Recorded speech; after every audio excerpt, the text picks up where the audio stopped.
기독교는 기쁨의 종교입니다. 그래서 복음도 기쁜 소식이라고 하는데요. 죄 문제로 고통받던 인생이 예수님의 구원으로 죄 용서를 받고 행복해지는 것입니다. 이 신앙생활은 날마다 잔치하는 것과 같습니다. 그래서 안 믿는 사람들이 보면 참 믿는 사람들 보면 안타까워해요. 참 저 사람들은 다 같이 모여서 술도 안 마시고 뭐 담배도 안 피고 뭐도 안 하고 무슨 재미로 사는가 의아해하기도 하는데요. 하지만 이 구원의 축복과 신앙생활의 재미를 몰라서 그렇습니다. 오늘 예수님도 이 하나님 나라를 큰 잔치집으로 표현하고 있는데요. 천국은 잔치집입니다. 그리고 천국을 이 땅에서 누리는 이 교회 또한 잔치집이라 할 수 있습니다. 무엇을 놀고 먹고 잔치를 배설해서 잔치집이 아니라 서로 사랑하고 서로 나누고 희생하는 것이 사실은 진짜 잔치집인 것입니다. 오늘 이렇게 아이들 축제라고 어제 많은 선생님들이 하루 종일 이 축제를 준비하고 희생하고 헌신하는데 참 얼마나 기쁜지 몰라요. 그것이 얼마나 은혜가 되고 기쁜지 모릅니다. 여러분, 우리가 보면 자식 없이 자식에게 투자 안 하고 희생 없이 살아가는 거 요즘 딩크족이라고 하는데 그런 것이 기쁨이라고 생각하겠지만 여러분, 모든 인간은 자기 자신만을 위해 살아가는 것처럼 슬픈 일이 없어요. 나만을 위해 살아간다? 나 혼자 살아간다? 참으로 슬픈 일입니다. 인간은 그렇습니다. 누군가를 위해 살아갈 때 비로소 기쁨을 느끼는 것이 인간입니다. 그래서 이 교회 안에 사랑과 희생과 누군가를 위한 봉사가 넘치면 기쁨이 넘치고 그것이 바로 잔치집입니다. 이게 이 교회의 기쁨의 비밀입니다. 그래서 우리가 그동안은 죽어서 천국 간다, 그렇게 좀 천국을 잘못 알고 있었는데요. 천국은 무엇인가? 천국은 이 땅에서의 천국의 삶, 바로 사랑과 희생과 헌신과 봉사의 삶인 천국을 살아가는 것. 그렇게 또 이 땅에서 천국을 살다가 또 죽어서도 영원한 생명을, 영원한 영생을 살아가는 것이 바로 이 그리스도인의 삶이라고 할 수 있습니다. 그래서 이 천국 백성들이 모인 교회는 언제나 마음에 평안이 넘쳐야 되고 그리고 기쁨이 넘쳐야 됩니다. 무슨 세상 말처럼 대박이 터져서 기쁨이 아니라 예수님의 사랑 때문에 기쁘고 또 그 사랑을 나누고 서로 전할 수 있어서 그래서 기쁜 것이 교회입니다. 그래서 여러분, 싸우는 교회처럼 불행한 교회가 없어요. 우리 충만교회는 천국을 누리는 교회가 될 수 있기를 축복합니다. 그래서 교회 올 때마다 아주 잔치집에 오는 것처럼 그런 아주 기쁨이 넘치는 주일이 될 수 있기를 축복합니다. 하나님은 이러한 천국인 교회에 사람들을 초대하기 원하시는데요. 오늘 어떤 사람을 초대하기 원하실까 한번 살펴보기 원합니다. 첫 번째, 초대받은 사람은 누구일까요? 하나님은 이 기쁨과 행복을 나누기 원하십니다. 그래서 사람들을 초대합니다. 16절, 이르시되 어떤 사람이 큰 잔치를 베풀고 많은 사람을 청하였더니, 비유로 말씀하시는데 어떤 사람은 하나님이시고 큰 잔치는 구원, 또한 이 교회에서의 어떤 희생, 나눔, 사랑, 이런 것들을 다 뜻합니다. 그리고 이 많은 사람들은 본래 이 천국 백성이었던 유대인들을 뜻하는데요. 17절, 잔치할 시각에 그 청하였던 자들에게 종을 보내어 이르되 오소서 모든 것이 준비되었나이다 하며, 여기서 이 청하였던 자들에게 라고 말하고 있는데 이걸 잘 읽어보면 무슨 의미냐면, 그러니까 첫 번째 초대가 이미 있었다라는 것입니다. 청하였던 자들에게. 그러니까 첫 번째 초대가 이미 있었고 종을 보내요. 이것은 두 번째 초대의 의미라는 거예요. 두 번째 초대로 사람을 보냈다는 것입니다. 이게 바로 이 유대인의 관례인데요. 처음 초대에 청할 때는 이 초대에 응했다는 것을 약속하는 의미입니다. 그래서 이 잔치에 오겠습니까? 첫 번째 초대에 청할 때는 다 약속을 받는 거예요. 오겠습니다. 다 약속을 받고 그렇게 약속에 응했기 때문에 응한 사람들만큼 잔치와 또 음식을 다 준비를 합니다. 다 준비한 다음에 이 두 번째 종을 보내는 것은 예입니다. 예의, 관례예요. 다 오기로 한 사람들에게 자, 이제 잔치가 준비되었으니까 이 잔치에 오십시오라고 종을 보내서 잔치에 초대를 하는 거예요. 무슨 말입니까? 이미 첫 번째 초대를 통해서 다 온다고 해서 음식을 다 준비해놨는데, 모든 잔치가 다 준비되었는데 세상에 이제 데리러 갔더니 그제서야 약속을 깨고 있는 거예요. 이건 참 큰 무례고 신뢰입니다. 여러분, 여기 몇 명 있습니까? 이렇게 인원이 있는데 어때요? 여러분, 내일 저녁 6시에 우리 집에서 다 모여서 식사를 합시다. 제가 했어요. 이거 다 하겠다고 그랬어요. 다 여기 몇 명입니까? 지금 한 두세 분 계신데 전부 다 오시겠대. 식사하겠대. 식사 진짜 할 거예요? 하겠대요. 다 하겠대요. 그 세상에 이만큼 준비를 다 했어요. 6시. 근데 5시 30분쯤에 다 전화를 합니다. 오고 계시죠? 갑자기 약속이 있어서 못 오고, 갑자기 무슨 일이 있어서 못 오고, 갑자기 이것 때문에 못 오고. 여러분, 이 말이 됩니까, 이게? 말이 돼요? 이런 얘기예요, 지금. 이런 얘기입니다. 굉장히 큰 무례고 신뢰죠. 네. 미안하다. 다른 약속이 있다. 이것 때문에 안 된다. 저것 때문에 안 된다. 정말 큰 신뢰입니다. 인간관계를 깨겠다는 거예요. 이런 일이 일어난 것입니다. 18절. 다 일치하게 사양하여 한 사람은 이르되 나는 밭을 샀으며 아무래도 나가 보아야 하겠으니 청컨대 나를 양해하도록 하라. 보니까 첫 번째 사람을 밭을 샀다고 약속을 깨고, 두 번째 사람은 소를 5마리 사서 그거 시험해봐야 된다고 해서 약속 깨고, 세 번째 사람은 장가를 가겠다고 장가를 갔으니까 약속을 깼습니다. 다 살펴보면 그럴듯한 변명이지만 사실 아주 구차한 변명입니다. 그저 느닷없이 약속을 파토내고는 그저 구실을 찾는 변명이에요. 아주 총각을 다투는 시급한 일이 아니라는 것입니다.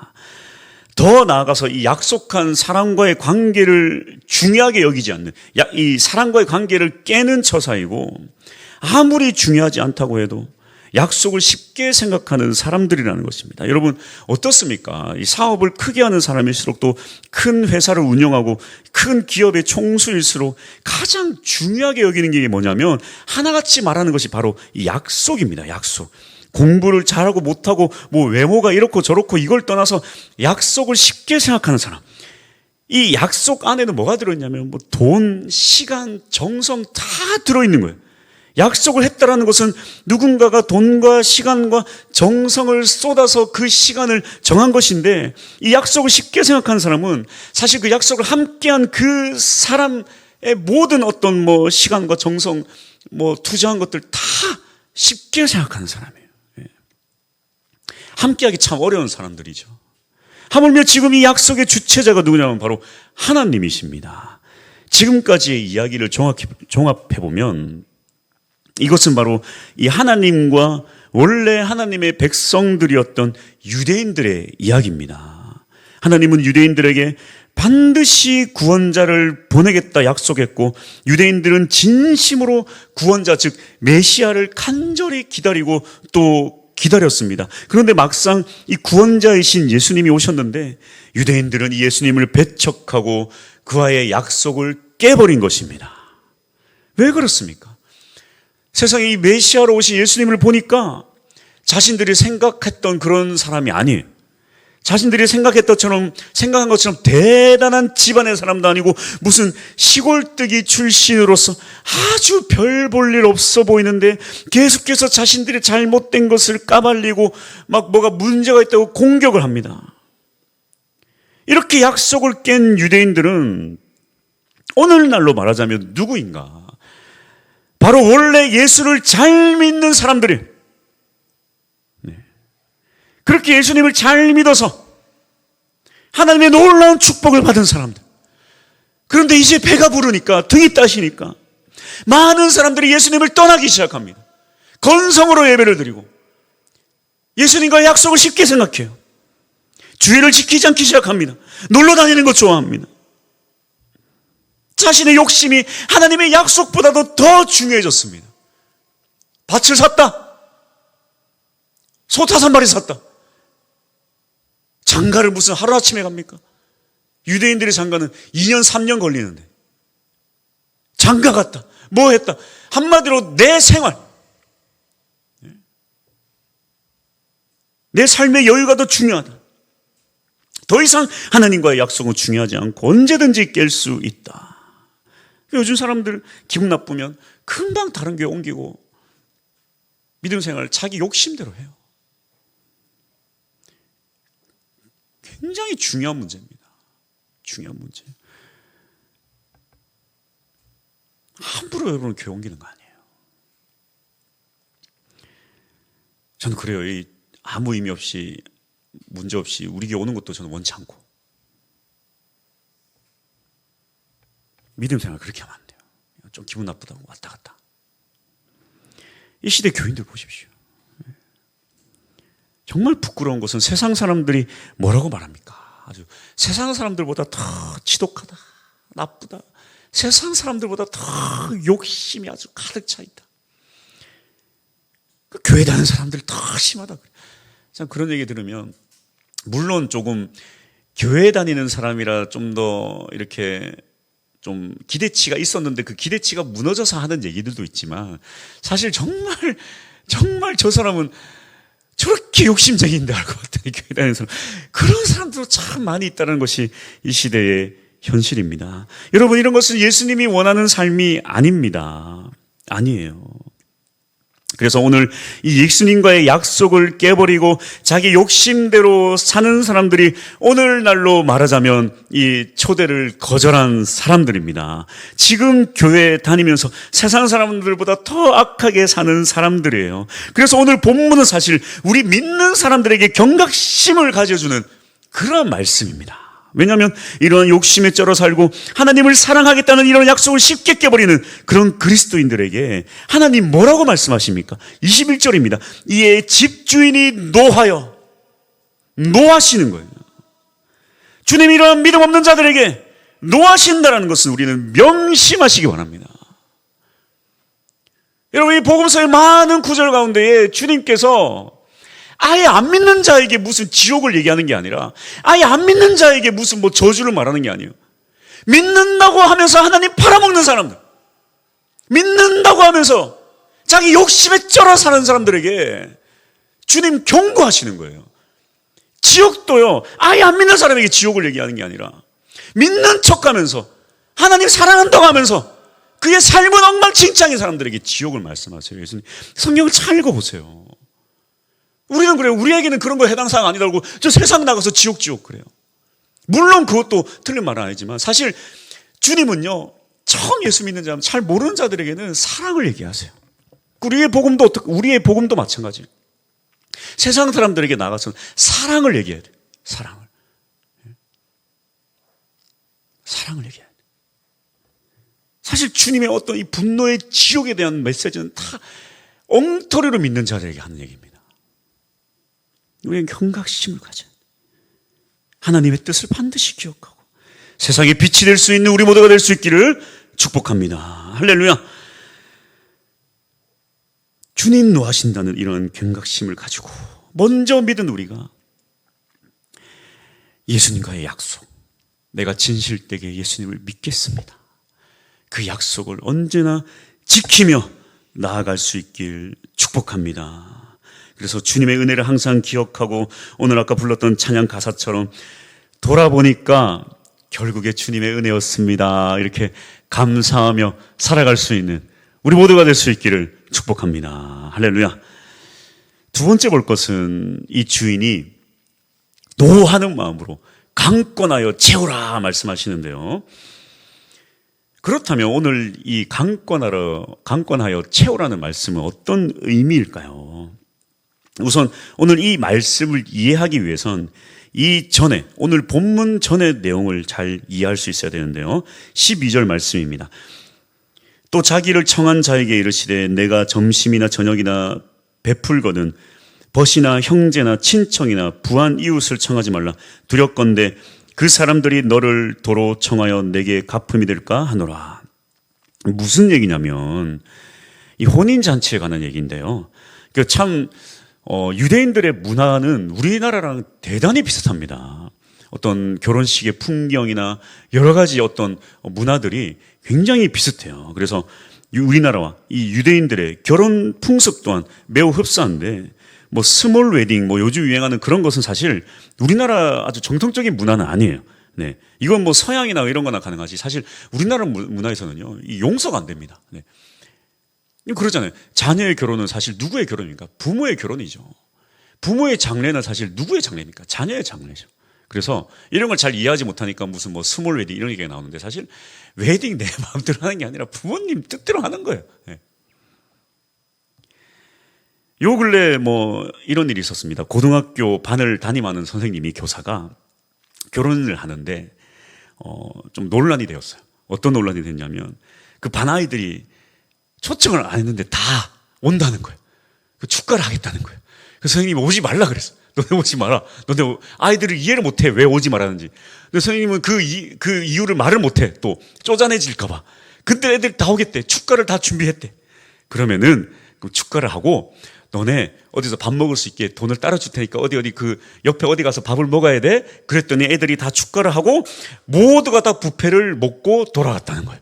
그리고 아이들이 십시일반 다 1인당 1,000원씩 모아서 25,000원짜리 선물을 주고 갔다는 거예요. 그래서 논란이 되었습니다. 네, 이게 민폐냐 아니냐, 애들이 생각이 있냐 없냐, 막 그런 논란이 있었어요. 그래서 어떤 선생님들은 나는 우리 애들 돈 10원도 받지 않고 다 초대했는데 이게 왜 문제냐, 선생님은 그러면 안 되냐, 뭐 이런 논란이 있었고, 또 어떤 사람들은 이거 아이들이 정신없다, 이거는 아이들 교육을 잘 못 시킨 부모의 탓이다, 막 이게 찬반 논란이 아주 거셌었습니다. 온라인상에서. 예. 여러분, 뭐가 정답일까요? 뭐가 정답일까요? 예. 물론 다 그런 건 아니지만 과거에는 대체적으로 다 초대했어요. 다 과거에는. 근데 요즘은 그런 거 알짤 없습니다. 제자도 다 필요 없어요. 근데 옛날에는 다 초대했어요. 유대 사회나 우리 사회나 동일한 것은 주고받는 사회라는 거예요. 주고받는 사회. 그거 다 초대했어요. 그리고 또 무슨 뭐 이런 아이도 오지 말라 이런 얘기가 뭐냐면, 이것 또한 마찬가지예요. 주고받는 사회이기 때문에 그래요.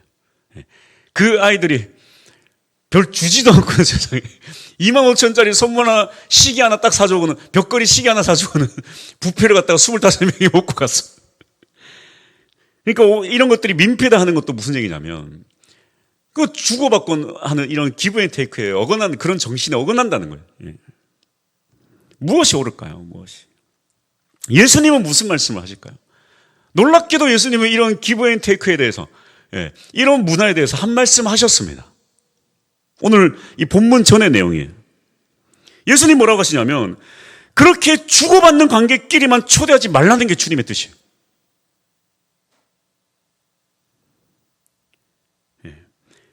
주님 뭐라고 하시는가? 그러한 초대는 정확하게는 진심 어린 잔치가 아니라 진심 어린 어떤 성김이 아니라는 거예요. 13절, 잔치를 베풀거든, 이 혼인잔치를 얘기합니다. 혼인잔치를 베풀거든 차라리 가난한 자들과 몸 불편한 자들과 저는 자들과 맹인들을 청하라. 잔치라는 것은 통상 서로 끼리끼리 주거니 받거니 하는 사람들끼리 초청하는 게 마련인데, 그렇게 하지 말라는 거예요. 주님의 뜻은. 잔치를 베풀려고는 갚을 능력이 없는 자들, 기대치가 전혀 없어, 저 사람들은. 그런 사람들 초대하라는 거예요. 초대하는 거예요. 결혼 장사하지 말라는 거예요. 잔치 장사하지 말라는 것입니다. 주님의 뜻이에요. 14절, 그리하면 그들이 갚을 것이 없으므로 내게 복이 되리니 이는 의인들의 부활 시에 내가 갚음을 받겠음이라 하시더라. 주님 말씀하세요. 갚을 것이 없는 자들을 초대하는 것이 복이 된다. 결국 그의 보상은 하나님이 다 하신다는 것입니다. 이와 같은 맥락으로 이 13절에 이어서, 이 내용에 이어서 오늘 본문도 그대로 연결이 돼요. 21절, 종이 돌아와 주인에게 그대로 고하니 이에 집주인이 노하여 그 종에게 이르되 빨리 시내 거리와 골목으로 나가서 가난한 자들과 몸 불편한 자들과 맹인들과 저는 자들을 데려오라 하니라. 원래 이 주인도 원래 이 서로 갚고 갚는 그런 사이들에게 초청했지만, 그 사람들이 이 관계를 깨고 잔치에 오지 않으니까 뭐라고 합니까? 갚을 능력이 없는 사람들, 이런 어떤 기브 앤 테이크가 전혀 되지 않는 자들을 다 초대라는 거예요. 그런데 그들로도 부족하니까 어떻게 하라고 하십니까? 23절, 주인이 종에게 이르되 길과 산울타리로 가서 나아가서 사람들을 강권하여 데려다가 내 집을 채우라. 이제 아무 상관도 없는 자들까지도 다 초청을 하는 거예요. 그래서 이 잔치를 채우라는 것입니다. 아무 관계도 없는 사람들, 이제는 아예.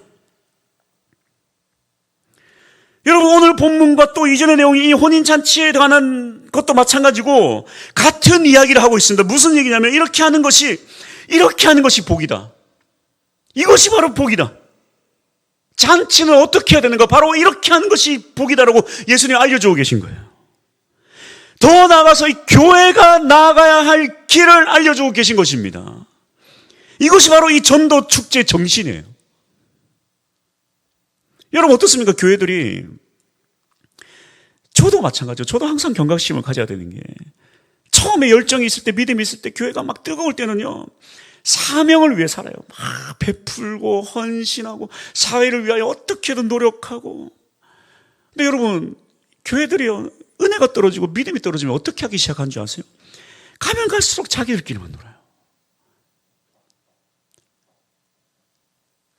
뭐 예산 가지고 다 교회 자기들끼리 먹고 잔치 배설하고 자기들끼리 먹고 노는 데만 써요. 저도 여기에 대해서 경각심을 가져야 됩니다. 이거 주님의 뜻이 아니라는 거예요. 왜 그렇습니까? 이 정신을 몰라서 그래요. 이 정신. 제가 이렇게 행축이란 것을 하면서 삼계탕 막 이렇게 하고 하니까 이런 전도축제를 비아냥거리는 이야기들도 있습니다. 이게 무슨 예산 낭비냐, 이게 무슨. 왜 그렇습니까? 이 정신을 몰라서 그래요, 이 정신을.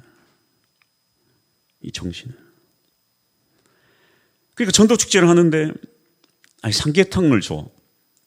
선물도 줘. 그럼 대부분의 사람들이, 어떤 사람들이 오는가? 아닌 사람도 있지만, 많은 사람들이 그 밥 한 끼 먹으려고 오는 사람들이고, 그 밥 한 끼 먹고 선물만 받아서 갈 거 아니냐.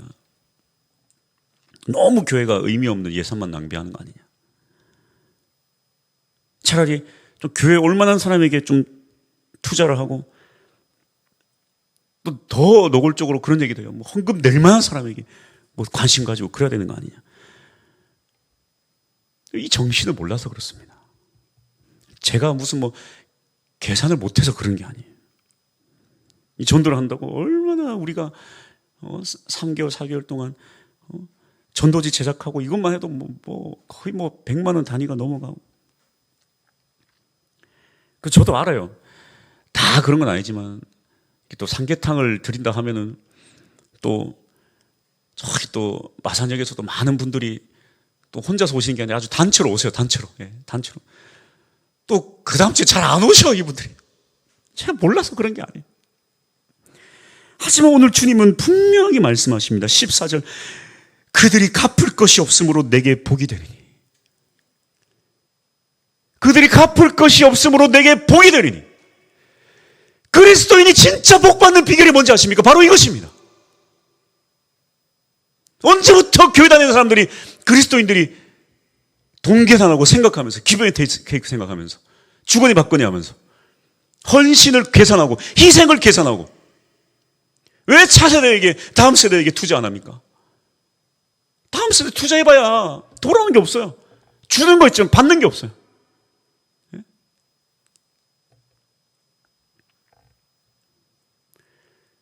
그 속에 있는 그 놀라운, 먼 미래에 있을 놀라운 기적은 생각하지 않아요. 지금 당장 그들이 교회에게 뭘 해줄 수 있는가에 대한 생각밖에 없다는 거예요. 하지만 주님 말씀하십니다. 그들이 갚을 것이 없으므로 내게 복이 되리니.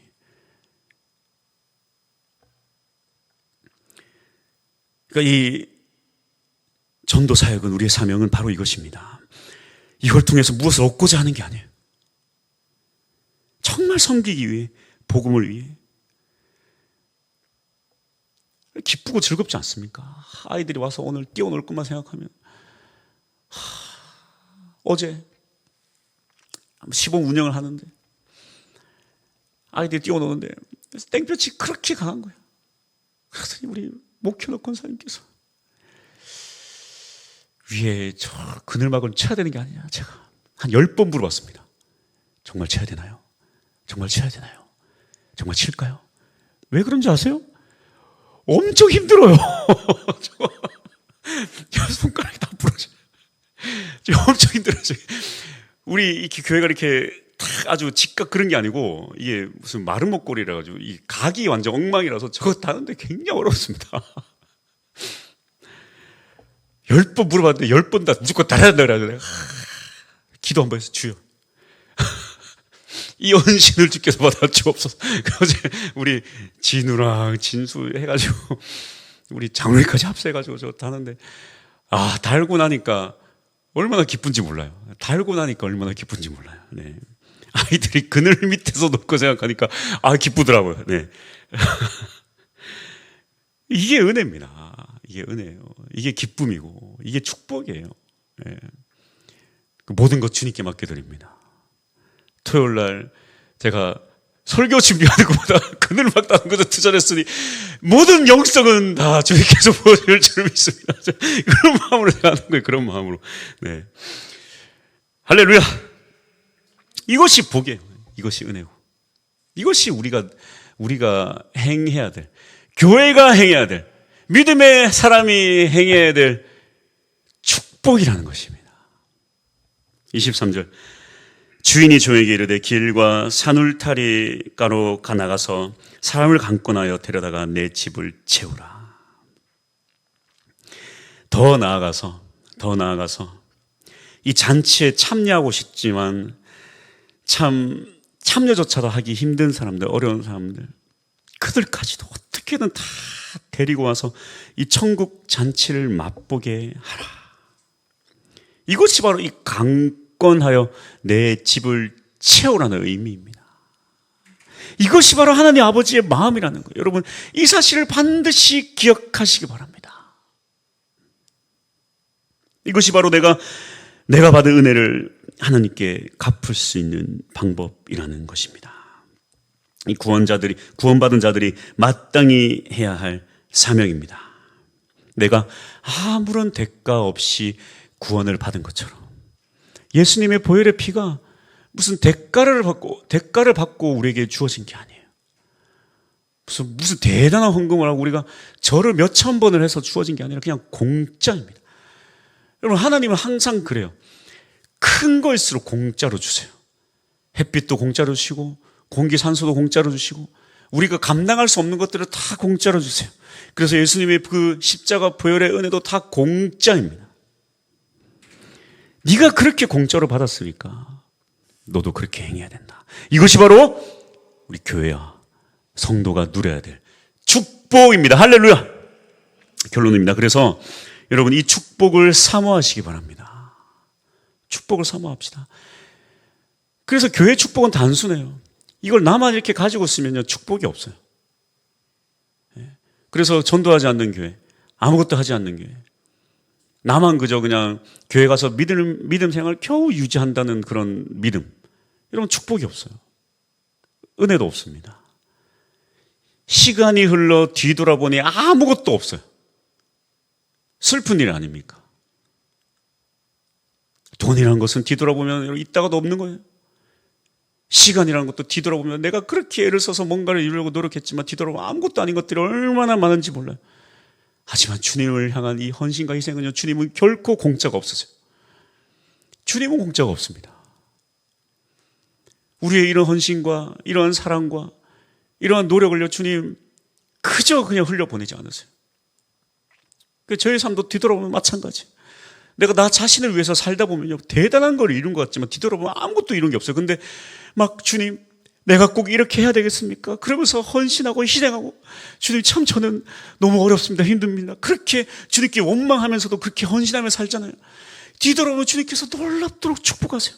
놀랍도록 축복하십니다. 놀랍도록 축복하세요. 더 이상은 그렇게 못하겠지만 제가 한성교에서 고등부를 맡으면서 이놈의 자식들을 위해서 막 대출까지 받아가지고 막 사역을, 지금은 제가 그렇게 못하겠어요. 제가 지금 이제 더 이상 대출 받으면서 살을 못해요. 제 개인적으로 헌신하겠지만 그렇게는 못하겠어요. 근데 그때 지금 제가 이렇게 해야 되겠습니까? 주변 사람들이 다 미쳤다고 저 미쳤다고 저. 근데도 주님 다 갚아주세요. 주님 다 갚아주세요. 이런 원리가 있습니다. 주님의 원리가 있어요. 왜? 내가 그렇게 자격도 없는 인간이 그렇게까지 주님의 사랑을 받았는데 내가 주님 앞에 할 수 있는 게 뭐겠어요? 힘을 다해 달려나가는 것밖에 없습니다. 그래서 여러분, 지금 몇 년이 제가 2019년도에 고등부를 그만하고 지금 여기까지 거의 4, 5년 넘게 지났는데도 지금도 계속 연락이 와요. 목사님, 너무 고맙다고. 참 감사해요. 그때는 쏟아붓기만 하고 저 인간들이 그랬는데 이렇게 지금도 기억해주고 고맙다 하고, 내 인생이 막 그때 그 뜨거움 때문에 많이 달라졌다, 그런 얘기 들으면요, 여러분, 이것보다도 여러분 큰 기쁨이 어디 있어요? 혹시 압니까? 걔네들이 나중에 커가지고 그걸 바라면 이제 복이 없는 거예요. 그걸 성경에 오늘 말씀에 나와 있습니다. 그걸 바라면 안 돼. 뭔가 바라는 게 아니고 그냥 주어지니까 주님께서 다 축복을 주시는 것입니다. 할렐루야. 뒤돌아보니 모든 것이 주님의 은혜였습니다. 그렇게 살아갈 수 있는 우리 모두가 될 수 있기를 축복합니다. 할렐루야. 찬양하겠습니다.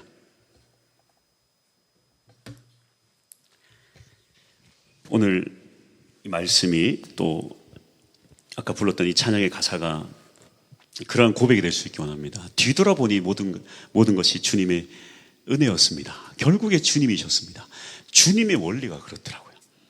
나 자신을 위해 바득바득 살다 보면 대단히 돈을 많이 모으고 대박 날 것 같지만 계속 어디론가 무슨 구멍난 항아리에 물 붓듯이 그렇게 어디론가 막 나가요. 정말 여러분, 이게 참, 이 사람이 참 얼마나 힘들지 모르겠어요. 그렇게 구멍이 나요, 인생이. 근데 주를 위해 헌신하면 그냥 막 내 인생도 막 날아가는 것 같고, 시간도 날아가는 것 같고, 예산도 날아가는 것 같고, 그런데 주님께서 반드시 기억해 주시더라고요.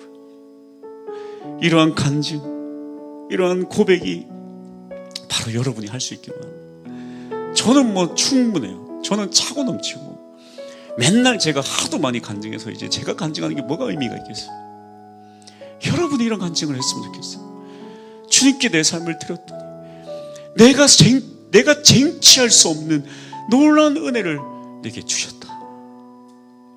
그래서 우리 최매 집사님 그 목장 봄의 귀환과 갔을 때도 최매 집사님이 그런 간증을 하시더라고요.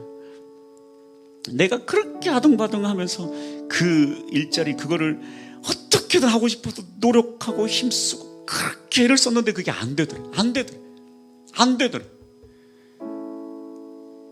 근데 그가 정말 힘써 예배하고 힘써 죽게 헌신했더니 얼렁뚱땅 보니까 그게 되더래요.